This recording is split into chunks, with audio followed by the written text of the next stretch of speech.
Hi everyone, this is Melissa with Whimsy Stamps today, and I'm going to be showing you how to create a shaker card using the new May paper door kit available at Whimsy Stamps. And actually, I want to show you the card that we'll be making. It's a very simple design, and I'm going to show you how to do this today without using dies, since there are no dies that come in this kit. We are going to start with this blue shimmery paper, the sequence, the acetate, and the stamp set that comes in the paper door kit. Now, typically you would make a shaker card with a set like this. This is the shaker maker from Whimsy's, and it's the rectangle set.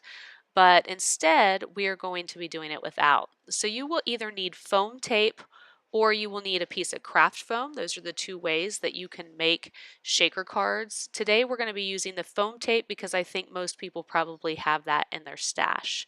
I am taking this blue sequence paper and I'm cutting it down to a 4 by 5¼ inch piece. And then I'm going to take a ruler. Now I happen to have a T-square. If you don't have a T-square, that's okay. All I'm doing is marking a 1/2 inch in from every edge. So you don't need a T-square. I am putting 2 little lines on each side so that then I can connect those lines to form a straight line. I hope that makes sense, but you can see what I'm doing here.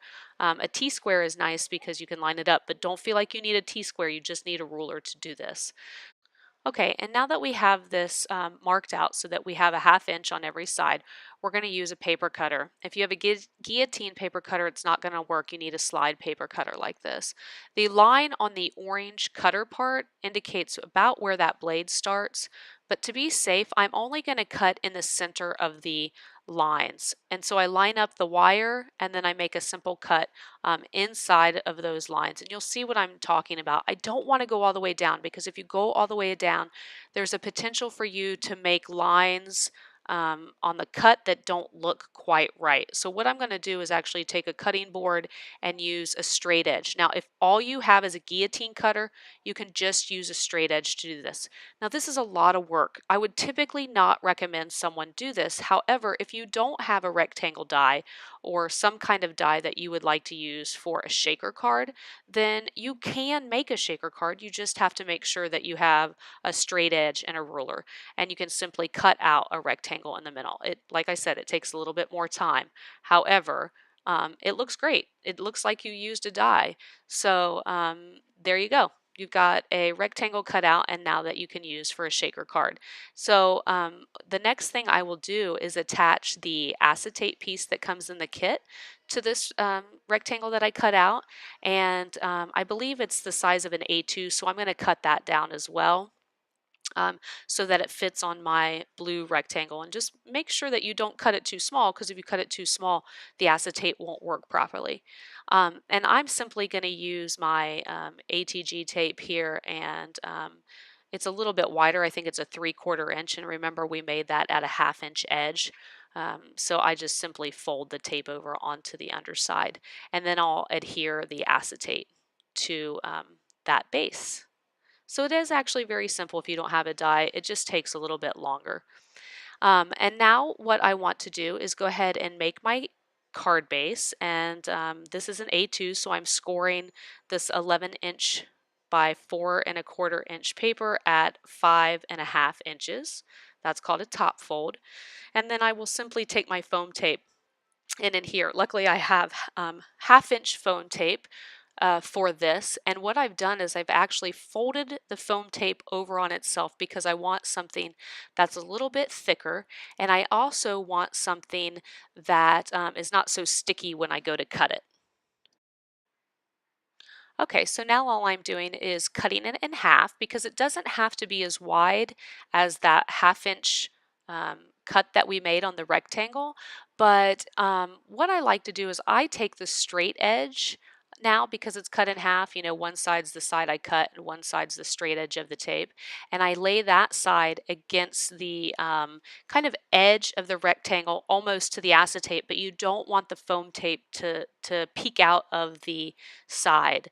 So simply just take the straight edge and push it down, and then I'll do that for all four sides. The important part here when you put the foam tape together is that you don't want any of your sequins or your little things that you put in your shaker card to sneak out. And they will sneak out if those pieces of foam tape do not touch. This is why the craft foam I talked about earlier is really nice, because all you would have to do for that is cut it at the same size as your rectangle that we cut earlier, in a similar fashion if you don't have a die. And then you can simply glue it to the acetate and rectangle base. If you do that though, you do need to put something on top of it so that that glue really adheres.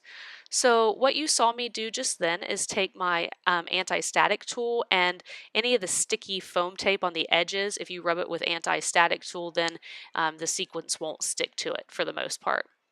Now I'm going to go ahead and use the anti-static tool on my card base, because I'm going to do some stamping with Versamark ink and use that gold embossing powder that came in the kit on some of the stamps that also came in the kit. I will tell you, I wish I had not done it this way. I think the better way to do it is to go ahead and take a 5.5 inch by 4.25 inch piece of paper that came in the kit, that white paper that came in the kit. Do your stamping and on a piece of paper, and then adhere that to the card base with your shaker. And I'm telling you that because you're going to see what happens here. I'm adding the Versamark ink, and I'm doing that for the flowers and the leaves that I like, and then also the hummingbird. And then I'll go ahead and use the gold embossing powder. But one thing I don't really think about as I'm doing this is overhang, because I cut that blue rectangle down to a 4 by 5.25, so there's going to be a white border on the edge, which is almost always what I do because I like the white border on my cards.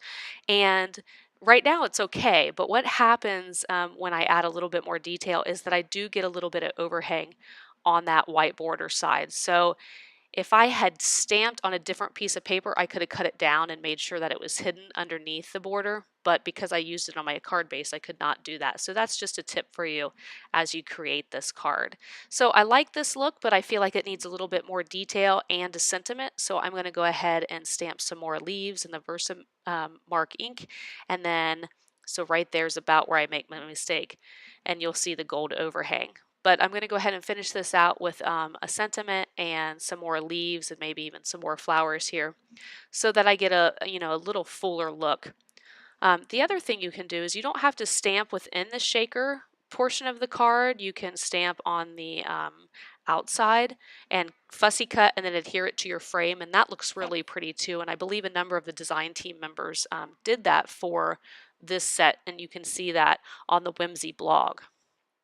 So I'm just using my heat tool to warm up that embossing powder, and then I have a completed card except for the sentiment. And now I'll go ahead and do the same thing for my sentiment. I used my anti-static tool again, and then I'm stamping the sentiment and adding the gold embossing powder. Do keep a dry brush around to bang off any extra, or to brush off any extra of that embossing powder. Because sometimes you'll get little pieces that stick. And then I'll go ahead and use my heat tool, and that basically completes the base of the card. So before I pull off the foam tape, I remember this after I start to pull it off. You do want to add your sequence to your card. So what you'll see me do here is take off all of the foam tape from each piece, and anyone who knows me and watches my videos knows that I'm not the biggest fan of foam tape, and this is exactly why, because oftentimes it's difficult to get out. I have found that if I use a poker tool that has a little bit of a point, I can help get some of that off. But I almost made the mistake of attaching that piece to my card without adding the sequence. So I'm just going to dump some sequence in there, and in the end I think probably I added a little bit too much, but you don't want too few because then your shaker looks kind of sparse. So what I do is force all of those sequins to the center so that when I adhere that foam tape, I'm not actually sticking it on top of any of those sequins. So you just push them in. And I wish I had made my foam tape almost quadrupled in this case, because it's thin and some of the sequins do get stuck in my card. And you can see a little bit of that gold overhang now. And that finishes the shaker card for today. I hope you enjoyed the tutorial using the May Whimsy paper door kit, and that you'll join us on the Whimsy blog to see more inspiration, and then you'll head over to the Whimsy store so that you can pick up your own paper door kit and see all of the wonderful Whimsy products that are available. Thank you and have a great day.